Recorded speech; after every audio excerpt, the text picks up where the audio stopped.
নমস্কার বন্ধুরা, এই যে অসময়ে আপনারা আম গাছে এত প্রচুর পরিমাণে মুকুল ধরে রয়েছে দেখতে পাচ্ছেন, এটা তখনই সম্ভব যখন গাছটা হয় 12 মাসি আমের গাছ।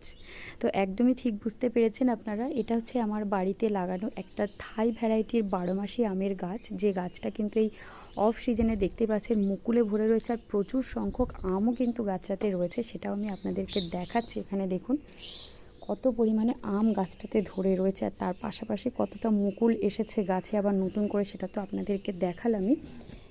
দেখতেই পাচ্ছেন কেমন আমের সাইজও দেখতেই পাচ্ছেন কতটা সুন্দর, আর আমগুলো খেতেও কিন্তু ভীষণই সুস্বাদু, ভীষণ মিষ্টি আমগুলো।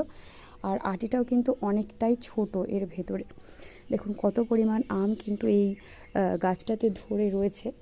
তো যারা এরকম মোটামুটি বছরে 3 থেকে 4 বার গাছ থেকে আম পেতে চাইছেন, এরকম 12 মাসি আমের গাছ কিন্তু আপনারা একটা লাগিয়ে ফেলতেই পারেন বাড়িতে। আর এর দাম